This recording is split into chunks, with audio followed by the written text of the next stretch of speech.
Good afternoon, lunchtime, noon, wherever we are in the day. Welcome to the training kitchen here in Donington, where we are going to do something that we don't do very often. We're actually going to make a sweet treat today. Now, the reason we don't do it is we don't want to overload people with sugar. We don't want to promote the fact that everything's got to be sweet with loads of butter, loads of sugar and everything else in it. But as part of a balanced diet, little or not little, it's always a treat. Why not? So today we're going to make our very own homemade rough puff pastry tart.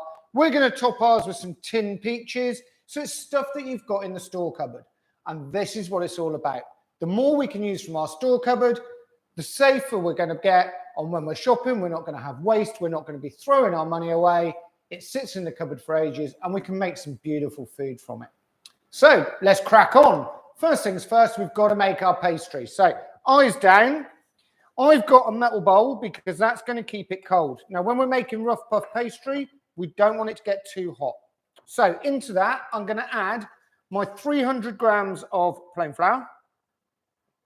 And I'm going to add a couple of tablespoons of just sugar, just white sugar. So 1 and 2.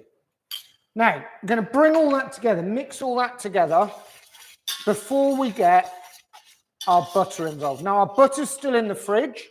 Some people would say to do this with frozen butter. If you do, no problem at all.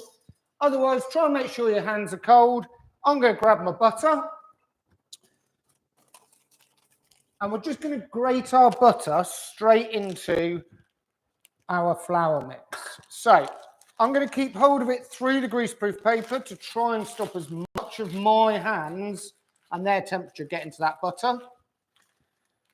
And we're just going to grate it into the flour. Now, we're not going to do it all at once. We're going to move quite quickly, but not do it all at once because we want to mix it as we go. With a butter knife, any old knife that you've got in the drawer, just bring it together. Make sure all of that butter is getting coated with flour. Okay, that's what we want. We want a nice, even spread of butter all the way throughout our mix. So that's the first bit all covered in flour. So let's get some more butter in. We don't want the greaseproof paper in there, Simon. We just want the butter. Take that off now and work fast. So we're just going to carry on, grate that all in. Okay, now that is 200 grams of butter with 300 grams of plain flour and 2 tablespoons of sugar. Let's get that brought together with our knife because we want to get it all so that it is covered in flour. And this is why we do it gently and in batches rather than doing it all at once, because otherwise you just end up with just one big clump of butter that you're trying to cover in flour. Now, I'm using a metal knife in a metal bowl because it should keep everything nice and cold. And that's why I'm not putting my hands in there yet, because my hands are going to be a lot warmer than anything in that bowl. And I don't want it to get too warm. Just grate the last of our butter in.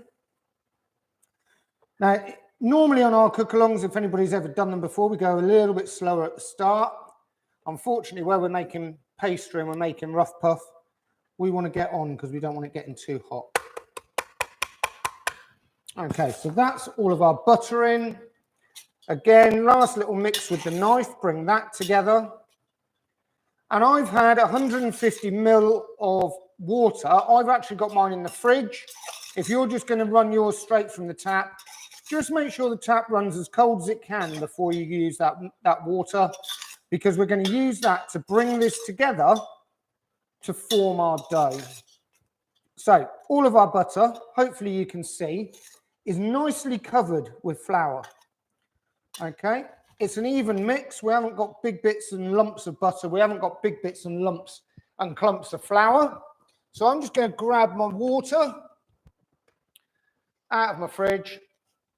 And then I'm just going to add my water, not all of it at once, most of it, but not all of it. And then again with my knife, I'm just going to start to bring this together to start to form my dough. Notice I've not put my hands in yet. I don't want the warmth from my hands getting into that mix just yet. Okay, and we bring this all together. You'll start to feel it coming together. The recipe that we've sent out says it's between 150 to 175 mils of water. In rehearsal earlier, 150 mil of water, which is what was in here, worked beautifully. So I'm hoping it's going to do the same again. If it doesn't, I'll just add a bit more straight from the tap. Once it starts to get forming dough balls, this is where you work quickly and work with your hands. So get it all off the edge of the knife. No rings on, so any rings need to come off. One hand, really quickly, we're just going to squeeze it together to form our dough ball. Okay, we want it to stay cold, so we will need to work relatively fast. It feels wet, it feels cold, so it will come together as a dough ball if I squeeze it enough. But as I say, I don't want to get too much heat into that mixture because I want to keep that butter and that flour together as a whole so that when I put my rough puff into the oven, it does puff. So as soon as we've done that, we need to get it cold again. So you can either use some film wrap, or if you've got a big enough fridge, you can just go straight into your fridge with your bowl. If I just show you what my ball of dough looks like, try and get all those bits up off the base of the bowl. Two hands, bring it together. Don't handle it as too much. You should still be able to see strips of the butter in there, but no dry flour. It should all have come together. So that, we're just going to give that a wrap it in some wrap, or put it onto a plate, or leave it in a bowl. And that goes back in our fridge. Now that's going to go in the fridge for about half an hour, okay? I've got some in the fridge so that we can move the process on so that you guys don't have to sit, stand, or whatever, watch me for half an hour talking about it. Whilst it's in there though, we're going to do our topping. So I'm going to put that back in the fridge to get cold. And we're going to work on the topping for this dish, okay? So our tarts, that's the pastry. We're going to top them with an egg and butter mixture. And then we're going to add to that our sliced peaches. So if I just bring a board in so that we can work on something. Bring a board into play. I've got a tin of peaches. Knock that on the floor. Just a normal tin of peach slices in their juice. Now I don't want the juice. So we're just going to take those and drain them. Keep the syrup or the juice or whatever they're in, because you could reduce that. You could add some sugar to it, reduce it down on the hob. It will give you a beautiful glaze that you can just paint over the top at the end. Alternatively, you could use things like jam or marmalade that you just maybe put in the microwave. Just bring it down and glaze it with that. It's going to make a really beautiful dessert. Now, at the moment, our peach slices are just over 1 centimetre thick. That's far too thick for what we need. So on the board, we're just going to take them and slice them in half. And we're going to do that with the whole of the tin. Now, depending on which brand, I will call them a brand, of peaches or whatever fruit you want you use, will depend on whether you need 1 or possibly 2 tins of fruit. Now this one looks like I'm only going to need 1 tin of fruit, which is amazing. Now I'm using tin peaches and I've got peach slices. If you've got peach halves, you can use peach halves, absolutely no problem at all. If you want to do it with pineapple, if you want to do it with mandarins, any tin fruit works just as well, which is so good, especially as we're coming up to the sort of holiday season.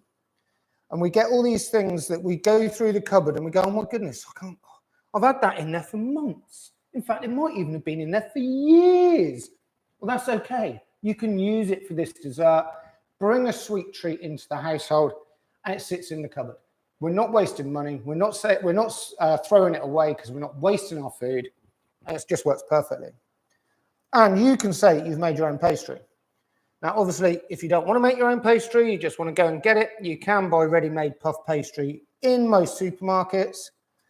But again, when you consider that the rough puff pastry we're making today is basically just flour, butter, sugar, and water, quite a lot of people have those in their household store cupboard. So you can just use what's in the store cupboard. It's a great one to do with the family. It's a great one to get younger chefs, budding cooks involved, because they love a sweet treat and they can get involved and they can work with you to make something that the whole family can enjoy.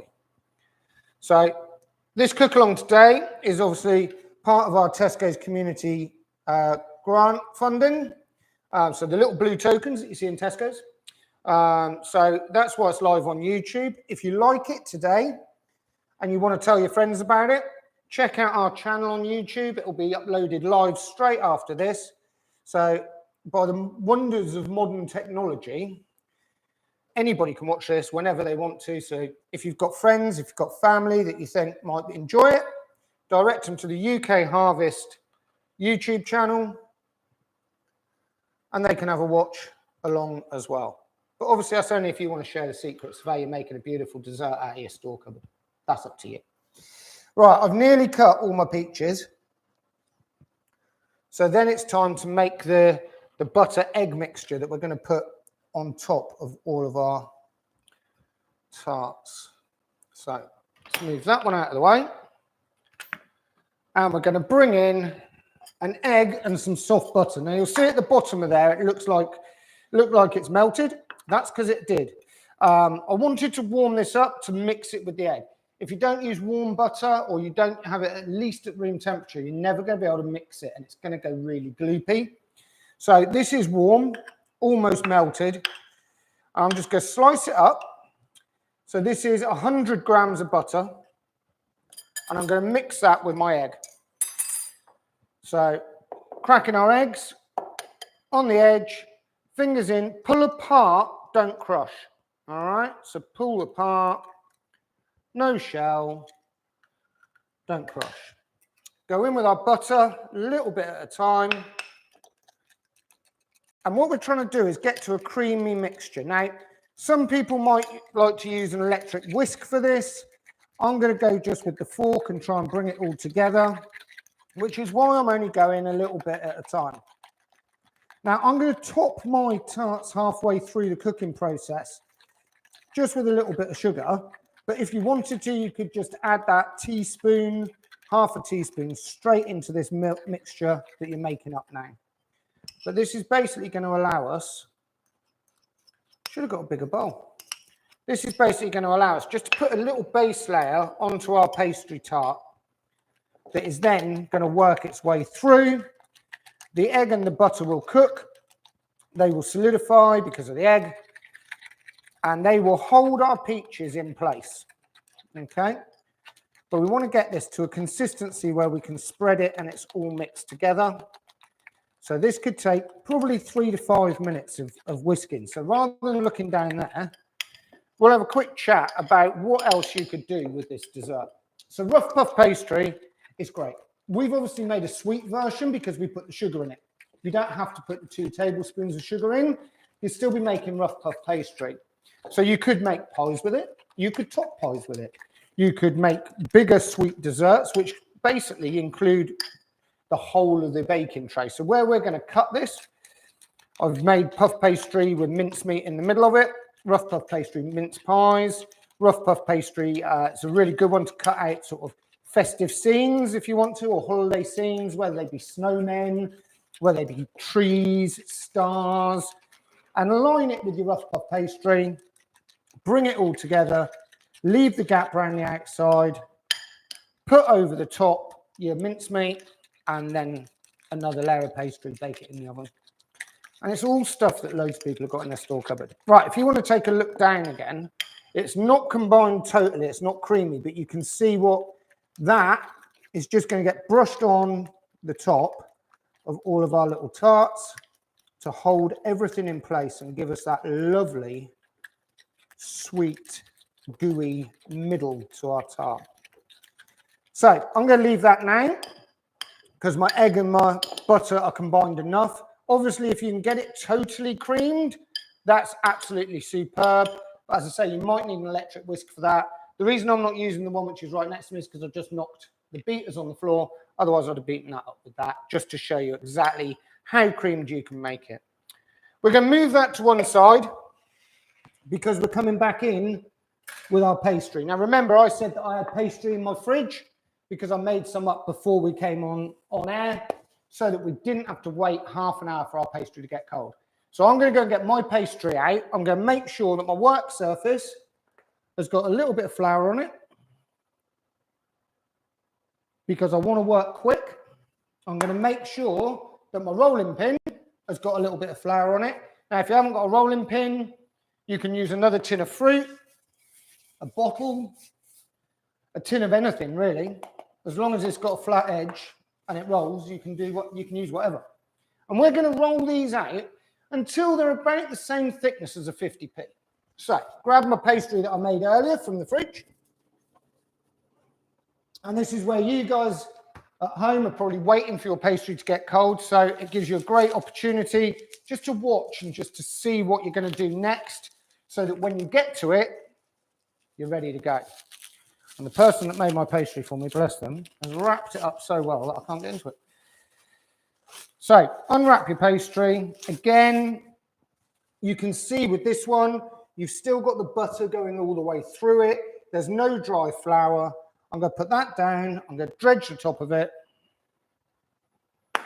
And then I'm going to roll. Now, I'm going to roll one way. Keep it on the flour.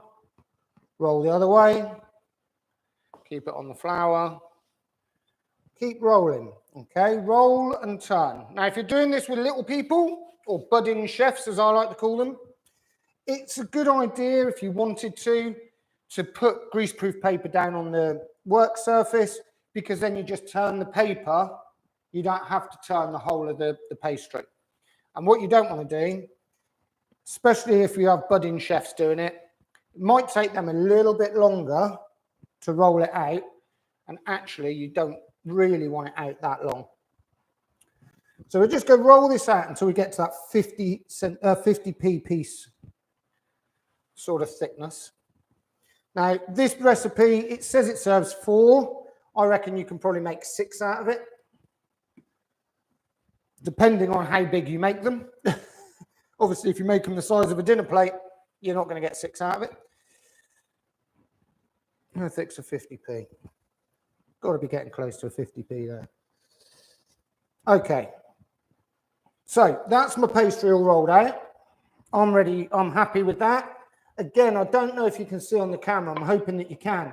Can you see all of the butter still running all the way through this? It's like a marbled effect. If you can't see it on the camera, when you do yours, you'll be able to see. It's a marbled effect of butter running through, and that's exactly what we want. So to cut them out, I don't want huge ones. This is a dessert. This is not a main course. So I've just got a very small, shallow bowl that I'm going to use as my template. Put that in. Pointed sharp knife. Just go round. Oh, come off. Lift that one off. Did I get all the way around there? Maybe I didn't.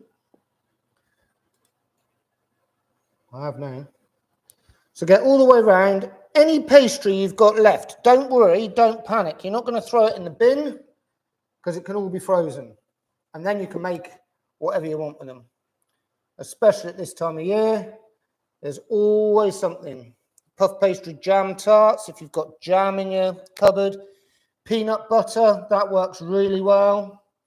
Or if you've got another tin of fruit and you just want to make some more, crack on. Okay, so just make sure we've got through. Yeah. Yeah.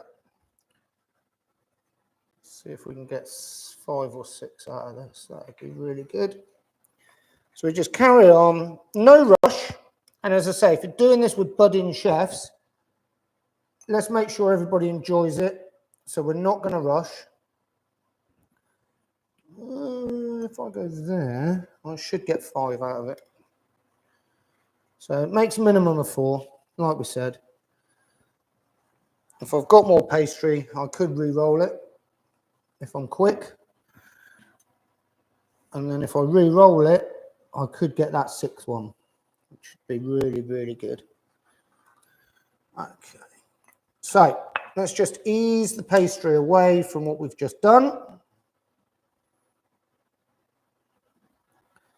to leave our 5 discs there. I'm just going to re-roll that pastry so we don't waste it. As I say, you could freeze it. That's absolutely fine.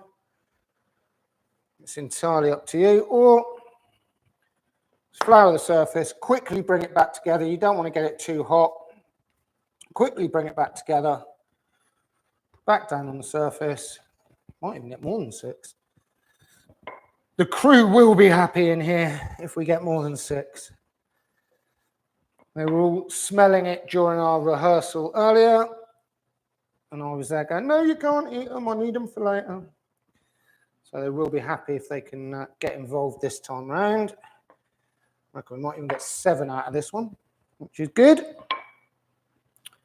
And then I'll show you what we're going to top them with and how we're going to top them, because that's the fun bit, and that's where you can put whatever flavours into it that you like. These ones might be a little bit thicker, but never mind. There's one. Oh, come off. If you haven't got a solid work surface like I have, and you want to do this at home, feel free to do it on a chopping board. That piece can go. We've got our 6. Okay. Right, what we're going to do now is get our baking tray. Now, our baking tray's been lined, so I've just lined it with a little bit of baking paper, baking parchment, greaseproof paper, whatever anybody calls it. And I'm just going to put my 6 discs onto there. Again, try not to handle them too much, which is why I'm putting them on. And I'm just going to work with them on there. Okay. And then onto there, I'm going to get some of my butter that's all creamy with my egg. And all I'm going to do is just literally using the back of a teaspoon, just going to take some of that, leaving a gap around the edge. I'm just going to spread that all around. Hopefully you can see. I'll move the bowl out of the way in a minute. We'll just spread that around, leaving that gap around the edge. Okay? So just make sure you leave that gap around the edge, because that gap around the edge is going to be what's going to puff. And you'll see what I mean in a minute, because that's why the crew couldn't eat them earlier, because I want to be able to show you what they look like. So you haven't got to sit there and wait for the 15 minutes whilst they're in the oven. And you will see your end result. So we do that with all of our discs. Just give it that little butter egg mix all over, leaving that gap around the edge. And then we take our peach slices that we did earlier, or our pineapple, or our apricot, or our peach halves, or what other fruit can you get in a tin? Anything really. Any tin fruit works. Pineapple, we've done them with pineapple, as you'll see in a minute. Mandarins, we've done them with those. And I'll be able to show you all the different things that we've done with them. And this is where you get to experiment. And again, if you've got budding chefs in your household, get them involved with food, get them involved with flavours. And if they like tinned apricots, tinned peaches, even tinned grapefruit, a little bit bitter, but you never know, then you've got all of that at your disposal. Any tin in the back of that store cupboard which has got fruit in it is good. So, there's our fruit top, our discs topped, and then we're just going to try and make a beautiful, keep the edge clear, or as clear as you can. You want an edge around this so that it can puff.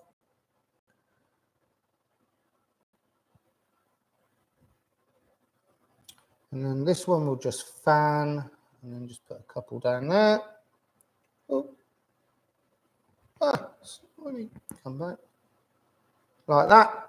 Or you could go in rows straight across.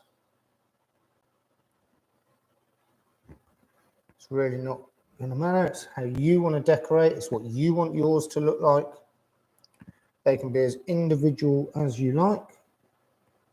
But remember, just watch what you're doing. Remember to leave a gap around the outside. Now, if you're doing this seasonally and you want to get some fresh apple and do apple on it, it works beautifully with apple. If you want to make that apple sort of seasonal with the festive season, a little bit of nutmeg, cinnamon, just powder, just sprinkled over the top of it, works beautifully. And however you want to make them, really, doesn't matter what they look like. It's entirely up to you. Just leave a gap around the outside. So we talked earlier about the fact that we don't do many desserts. We don't, but we do see that everybody deserves a treat. And as part of a balanced diet, like I said earlier, as long as it's balanced, everything in moderation, nothing in excess, then you should be absolutely fine. Obviously, if you are on a sugar-controlled diet for medication or for medical reasons, please think about what you're eating and how you're eating. And I knew I shouldn't have made 6 because I've not got a lot of fruit to go on this last one, but that's okay. So, if you want to make this as per recipe, what we need to do now is put that back in the fridge and get it cold, okay? You want it cold before it goes in the oven, ideally, because that's going to make it puff properly. Alternatively, if you're like me and you just want to get them cooked because you're hungry and you want to get on with it, they can go in the oven right now. All we're going to do is take a little bit of sugar. I'm just going to sprinkle over the top. And what that will do is as that gets hot, it will caramelize and it will turn that top nice and brown. And they're going to go into an oven now, and they're only going to go in for about 10-15 minutes, okay? Now, if you wanted to, you can cook them for about 9-10 minutes, bring them back out. If you've got another baking tray, flick them over, and then put them back in for 5. I'm going to put these in for 10-15 minutes. Then we're going to quenelle the ice cream that's going to go with them, which is a good point, Si. Take your ice cream out of the freezer, because otherwise you're going to struggle. So, ice cream out of the freezer. And we'll get on. Right, let's put that up there. Stick these in the oven. So if you want to come on over. Now these are going into a relatively hot oven, around gas mark 7, which I think is about 200, 210. I'm going to put them in the middle. Let them go. Also, I'll show you all about quenelling ice cream. Now, to quenelle ice cream, you can do it in lots of different ways. All of the real chefs in this world will do it with 1 spoon. They'll get the top hot of the ice cream, they'll push it away, bring it together, push it away, bring it together, push it away, bring it together, and get this beautiful quenelle of ice cream. Alternatively, get your ice cream. I've got a plate in my freezer, which I'm going to bring out because I'm going to quenelle it early so that we can use it later on when the tarts come out of the oven. And I'm just going to get 2 hot dessert spoons. Probably should have taken my ice cream out a little bit earlier, but there we go. 2 hot dessert spoons. And I'm just going to take out a load of the ice cream. And then using both of them, I'm just going to bring it round.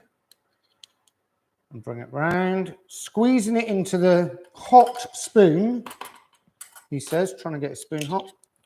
Because this is what should give you that nice, smooth... it's going everywhere. A nice smooth quenelle. Didn't take my ice cream out early enough, Tash. That's the problem. So it's always an idea if we're going to do quenelles that you can actually quenelle it.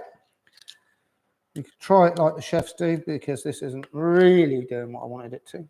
Obviously, if you're using double cream, you can do. Get off. Get hot. That's better. Smoothing it out. And what you should end up with is a smooth, it's doing it. a smooth sort of quenelle of ice cream. If you've got double cream that you've whipped, this is a lot easier because it does actually move. But then you can just take that onto your ice cold plate, back into the freezer, and then it's ready for next time. Let's see if we can get this ice cream that's far too frozen to play the game. Ah, we might be getting there. Brand new tub of ice cream. Why did we do that? Why did I do that, Tash? I asked the question, why did I do that? Tash in the director's chair today. If you've got any messages, if you want to ask any questions, if you just want to put a ha-ha in the comments box because my quenelle of ice cream is going everywhere, feel free. And if you want to let us know what your creations look like when you've quenelled your ice cream and it's worked, then feel free. Because basically, well, it's getting there. It's getting there.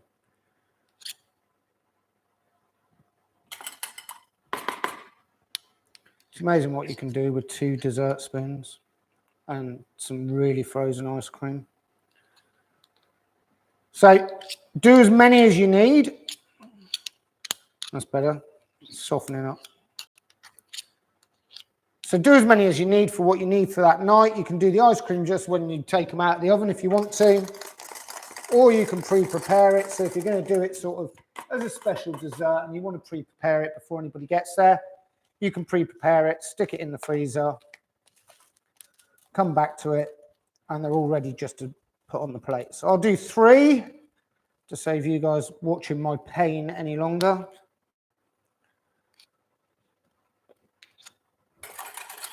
Hot spoons, please. Nice.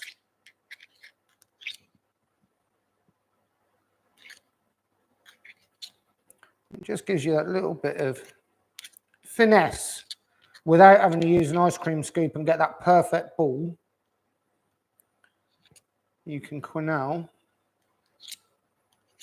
with 2 spoons. That's better, that's showing you now. Off of 1 spoon, onto the next, off of 1, onto the next. Smooth, go warm. And then that is like that. I'm going to put these back in the freezer, wait for my puff pastry tarts to work and rise. And in the meantime, I'm going to show you the ones that we made in rehearsal earlier. Let's clear some space. So you can see that you can do different things with them. You don't just have to use the sliced peaches and go to all the hassle of cutting them. I'm going to leave that ice cream there because I know that the crew are going to want it and they're going to want me to quenelle it and laugh at me. And I'd like it a little bit softer. So I'm just going to leave that there. Let's clear some of this out. Get that cleared over there. And voila, our tray of delight. So we've done some with peach halves. These are peach slices, obviously you can see in different ways. This was peaches that sort of fell apart. So we just put a load of peaches in there. That's mandarins. We've done one with a ring of pineapple. But as you can see, if I just pick it up, you get a lovely, lovely rise on the outside. This is why you need to leave that gap around the outside to allow it to rise up. You can use any fruit that you want. And then if you wanted just to give it a glaze, what you could do, you've got a couple of options. Oh, stand up. If you wanted to glaze it, if you've got a pastry brush, remember you've got the syrup from earlier, you could just glaze with that. You could use icing sugar and just dust with some icing sugar. Literally just dust over the top. Just to bring in that beautiful nature of that homemade feel of your dessert. Or as we've done with the ice cream, a quenelle of ice cream on the top of a hot one. So it's all going to melt into the pastry, melt into the fruit. But that, folks, is pretty much, we glazed that one earlier, obviously, because it's all going melting. That is what they're going to look like. I'm going to have a quick look to see if ours are getting anywhere close to being ready. So let's have a little look. They are rising. I reckon if we stay for about another 5 minutes, we're going to be all right. So whilst we're staying for 5 minutes, Let's remember that thanks to Tesco's community grants, we're here. If you do go to Tesco's, you do shop at Tesco's, please use your little blue tokens. Please look for the UKHarvest bot and see if we can get any more to allow us to do more of this. We want to know what you want to cook. Okay, so get in touch by either visiting the UKHarvest website or putting a comment onto this YouTube stream. What do you want to cook? Okay, now we've used stuff that people normally will find somewhere around their home. Plain flour, butter, you could use margarine if you wanted to. It doesn't work as well, but there you go. Sugar and a tin of any fruit. So I'm hoping that we've shown you how long life ingredient can come together really, really well to make a beautiful sweet treat that could grace any dinner table in the country. We also said about eating a balanced diet. Now, there's information on the UKHarvest website, so www.ukharvest.org.uk, and that's around the Eat Well Guide. Now, the Eat Well Guide is something that the NHS and the government worked on back in 2016, and they've updated it since. And it tells us how we can know if we're eating the right things. And it basically takes a dinner plate and it breaks it into your proteins, your carbohydrates, your fats and oils, your water, your veg, everything. It just breaks it all out. And how much of your plate should be each individual component. Now, this is obviously a sweet treat. It's a sweet treat.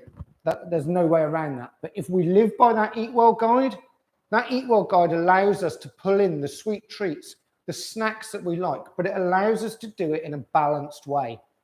One of the exercises that we always do when we're teaching and training, especially, I'll be honest, especially in schools, we take an empty plate and we say, right, what did you eat yesterday? Write down what you ate yesterday. And then we look at the Eat Well Guide and we go, okay, so what goes into each section? What were we high on? What were we low on? What do we need to look at or think about moving forward to give us that healthy, nutritious, balanced diet? Again, there's information on the Eat Well Guide on our UKHarvest website. If not, if you just Google the Eat Well Guide, you will get the NHS and the government websites with all the information about how you work out what you're eating, how you're eating, when you're eating, what you might be a little bit low on. Now, don't be afraid if when you do it, you look at it and you go, my goodness, I'm low on fibre. About 85% of the population in the UK don't get enough fibre in their diet at the moment, which is why quite a lot of what we do on cook-alongs brings fibre into the diet and looks at other ways that we can bring fibre in. But this is the sweet treat day, so this is a nice one, especially when outside. Don't know what the weather's like where you are, where we are at the moment. The weather outside isn't particularly in our favour, so something sweet, warm, nice, made from the store cupboard, it's exactly what we need. Right, back to having a look at these. I will show you them when they're done. They're getting there. They're probably going to need, they're still browning off around the outside. I tell you what, rather than you guys waiting for those ones, which if I can get the camera close enough, I would show you what they're doing. They're rising, so they're going to end up very much like this one, risen in layers around the outside. That's where your butter's sat in between your pastry. You've got that beautiful center, crispy on the outside, gooey on the middle, blob of ice cream on the top. What more? Now, we're going to leave the stream going until those are finished, but it is going to be about 5 minutes, I reckon, until they've actually risen and they've gone brown around the outside. Probably rolled my pastry not thin enough, but hey, they'll be cooked. But in the meantime, whilst we're doing that, if you want to open another window on your laptop or whatever device you're using, check out the UKHarvest website. If you do cook this, we'd love to have some photos. Tasha, as I say, is in the director's booth today. Also looks at all of the info at emails that we get sent into us. So if you want to take a photo of it and email it to us, you can do. If you're one of those people who takes photos of their food and puts it on social media, if you can just tag UKHarvest in it, then we get to see it. We're across all the social platforms, I believe. I'm just looking at Tash for, yes, we're across all your main social platforms. So it doesn't matter, just tag at UKHarvest and that'll come straight through to us. We love to see what you guys are creating. If you're doing it with budding chefs, budding cooks, that's even better. We want to get the whole family into the kitchen. We want to use food as a medium to help drive that positivity, to keep everybody fit and healthy, to give everybody that nutritional balance, and to think about ways that we can save money or not waste food. So this one, as I said, made out of the store cupboard, ice cream that a lot of people have got somewhere tucked in the freezer. Loads of the supermarkets as well, if you go in, they do like a frozen deal now, and a lot of those will have some form of ice cream in it. It's all good for you. It's saving you money. It sits in a store cupboard. You don't need to waste it. It's got a life. I don't even want to know what the life is on these. This is another tin of peaches that I've got, and they've got a date. I need to get into the light. They've got a date of 2026 on them. So we're only in 2023. So, you know, they can sit at the back of the cupboard, and they probably do, and they can collect dust. You can use it, make a beautiful dessert. Oh, this 5 minutes is taking ages. Right, I'm going to bring them out. Okay, I'm going to bring them out. They're not cooked yet, but you will get to see what they're doing. The ones over there, which we did in rehearsal, are the cooked ones. These I'm going to do really quickly because I don't want it to drop, because I want to get them back in. So I don't know which camera is easiest. You can see it layering up. That pastry just needs to dry out. Okay, we're on that one. So we're layering it up. It's puffing up. They're starting to go golden on the top. They just need to crisp up. Don't know what's going on with my oven. Think it was set at 220. Maybe not. But the result, if you go eyes down, the results will look like those that we did in rehearsal earlier. Please, please, please take the time to look at our website or the NHS or the government website to look at that Eat Well guide. I could stand here and say, you need to get this much of that. You need to get that much of this. It's a lot easier if you can physically see that guide. I know that we've put it in the Eat Well Spend Less booklet. We've put about eating seasonally. We've put about what the Eat Well guide is, what it's there for. Take the time just to have a look at it. Make sure we're getting that balanced diet, because if we're getting that nutritional balanced diet, we've got room for a sweet treat. Guys, it's been fabulous being with you on a lunchtime on a Friday, making something sweet. I can't wait to dig into it myself. Hopefully you guys can make it at home. Give it that time with the pastry. Don't let it get too warm. Let your pastry go back in the fridge for that half an hour before you start to roll it out. Get it all rolled out nicely. Top it, ideally back in the fridge to get it super cold again before you go into the oven. Don't forget you can do your ice cream or your cream beforehand if you wanted to, and enjoy it. It's been great to see you. We can't wait for you to join us again. Take care for now, and we'll see you soon. Bye.